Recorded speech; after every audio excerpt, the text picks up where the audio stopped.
My name is Martin Kováč. I am Old Catholic priest and I am serving for the Old Catholic Church in the Czech Republic.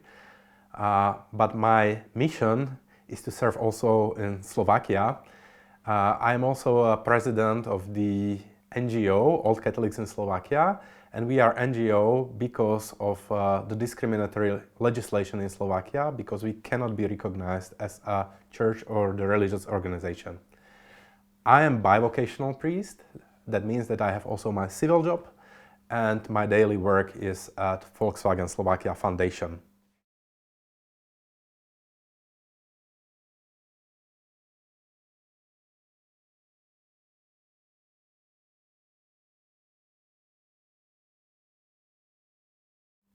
I'm thinking about the political abuse of religion, especially in two areas. One of them is in the politics itself, when the politicians on a special occasion, as the festivals and the feasts, we have also several national festivals that are connected with the religion in Slovakia, and I think it's very similar in many countries. During these festivals, especially the authoritarian politicians, but not only them, are misusing the topics of the religion, religious stories, to get the people to support their politics.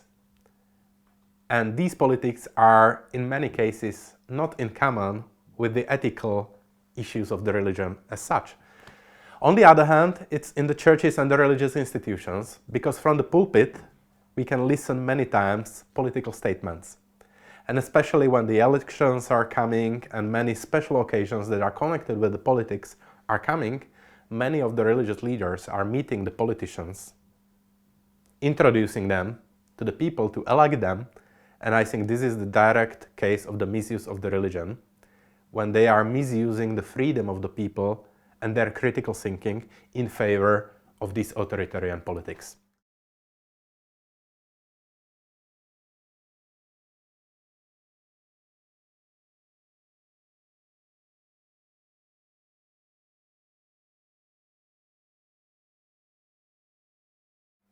Especially in the recent years, I had the privilege and several possibilities to get scholarships or some kind of internships in the other countries, and I had a possibility to travel not only in Europe, but also outside. And globally, I think that we are facing similar challenges in all of the cultural contexts, political contexts, even though that there are some specifics. But as far as I know and as I experienced, for example, in the US or in the European countries, this is very common in all of the structures. And I think that one of the common features is the fundamentalism of many people, when they are totally shutting down their critical thinking in their minds and they are offering their freedom to somebody else, to the religious traditions, to the very rigid and strict interpretation of the religious and sacred texts, or some of the personalities and religious leaders in these religious institutions.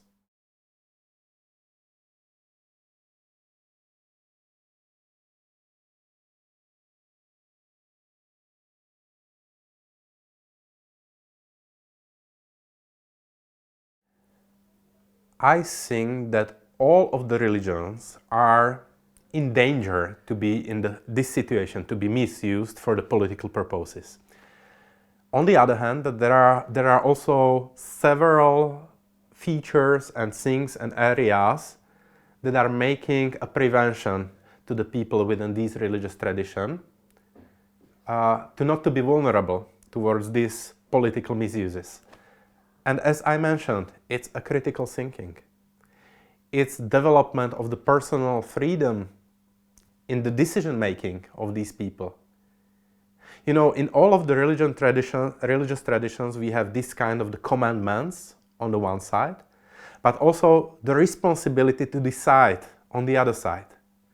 And the fundamentalism and legalism is to interpret the commandments in such a way, very rigid, very strict way, in all cases of life. And I think it's not a purpose of religion.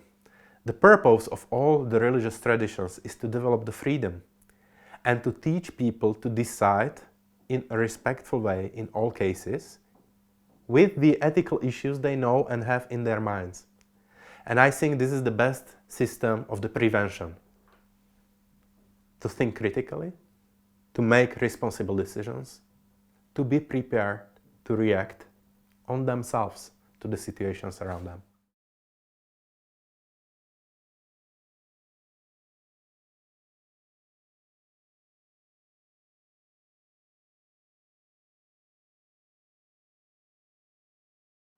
Yes, I have been experiencing these things throughout my life, and I started to realize it maybe as a teenager. One of the examples would be the historical one, but then I'd like to mention also several things that are connected with the current days and the current politics and religious life in Slovakia. The historical thing is the heritage of the Slovak state during the World War II. Slovak state was during this time led by a Roman Catholic priest, Josef Tiso, who was the president of this republic, collaborating with Hitler. And still in our society, during my childhood and when I was a teenager, I was able to listen the voices within the Roman Catholic environment in Slovakia that were asking for a canonization of Josef Tiso as a saint. Josef Tiso, a person who was personally and politically responsible for what was happening during this time and for the Holocaust and the death of around 70,000 people in our countries, is adored by many people as a saint. And this disability of Slovak population and the Slovak church environment to describe and reflect critically on this period of our history is causing many things that they are repeating also nowadays in current political situations. On the other hand, we have currently several experiences of my life, for example with the referendum on family in 2015 in Slovakia, that was led by the church-based organizations, but it had political purposes to bring some very strict interpretation of religions into the legislation of Slovakia. From this time, we have experienced several times the issue or the theme of human sexuality in the politics that was based on very strict and rigid interpretation of religion to be protected politically. One of the highest peak is also the Istanbul Treaties, the treaties on the prevention of the gender-based violence that is reflecting of the vulnerable groups in our society, but it was totally misused by the religious leaders and it found its reflection also by the authoritarian politicians. And it is very hateful coalition that is making a lot of evil things around us until nowadays.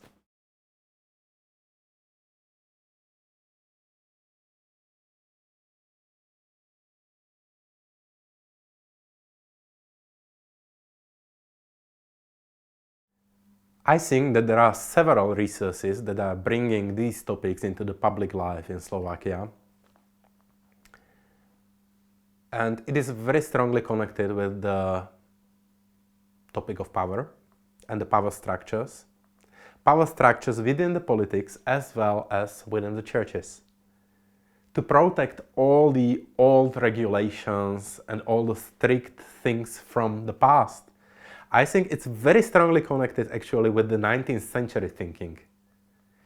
Because the 19th century brought all these issues of the human sexuality and doubting about democracy and thinking about the resurrection of the monarchical structures and many things as such.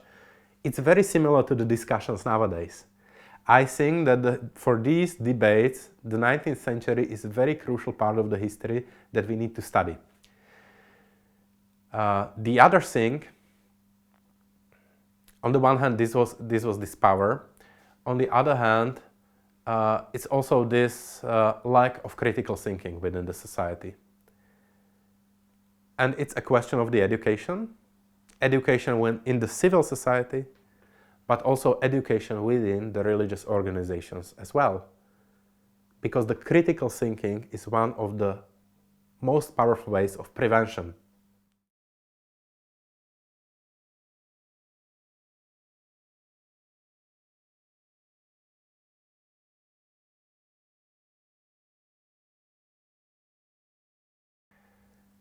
I see several ways how to strengthen the resistance of the people towards this political misuse of religion. On the one hand, it's supporting of the critical thinking and education in these methods of historical criticism. On the other hand, also it's partly a humor, because humor is also strongly connected with the critical thinking, but it is making it in a funny way. It is making it in the way that is nice towards the people, and it is showing them that it's possible to doubt about the history of myself, about my ideology, my ideas, and everything like that. And it is helping us and strengthening our resilience towards these authoritarian politicians and religious leaders. On the other hand, I think there is a need of support of people and the personalities in society that are offering alternative voices and that are able to cross over the cultures, religions, and all the differences in the society and teach from them.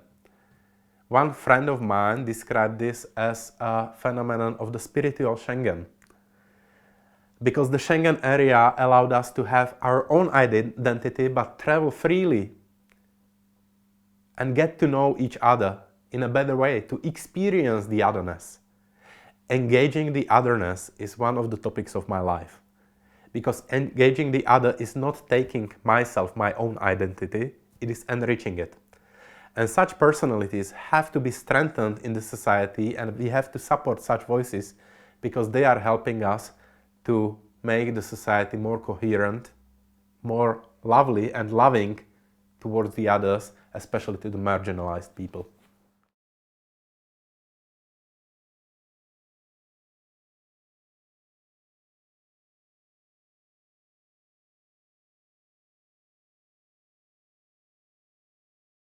I think it was already Hans Küng, famous theologian and religious leader, who developed this idea that within all of the religious traditions around the world, there is a possibility to interpret and use the religion in a very good way to support the good in the society. On the other hand, there is a strong damage in all of the religions, or strong danger in all of the religions, to misuse them for very evil purposes, for the wars, for the killing of the people. It's inherently in all of the religions around us. And it's a matter of interpretation, and those who are leading the people within these religious traditions, who are teaching them how to interpret the religious texts and the sacred texts. I think that there is a strong effort in all of the religions to support the social justice, the marginalized, to give the voice to the voiceless, to the people who are in need and who are on the margins of the society, and to bring them somehow inside, to build a society for all the people, to be a prophetic voice, to confront the politicians and those who are in power in their decision-making processes, in the corruption, to strengthen and emphasize the transparency in all of the processes within the religious traditions, but also within the civil society. All of these values are somehow present in all of the religious traditions and their texts. And when we support this, this is something that is going throughout the history and can be also enriching nowadays.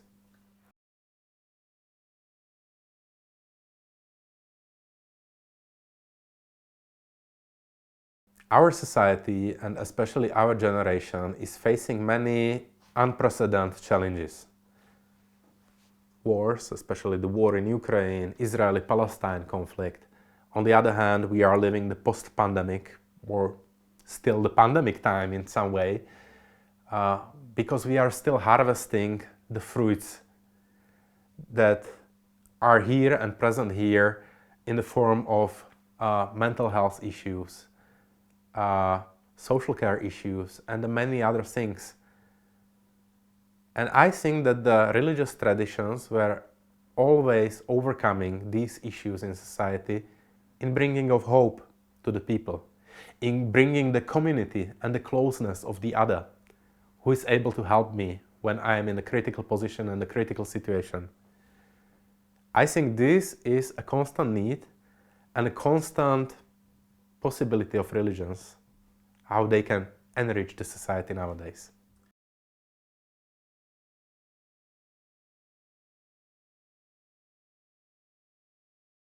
During the last years, I was traveling quite a lot through the world, and this global experience showed me how similar are the challenges we are facing in different social, political, and economical contexts. This closeness of the whole humanity is something that is very important for me, that we are facing similar challenges and we can face them much more efficiently when we are together, when we cooperate, maybe also in projects as is this one.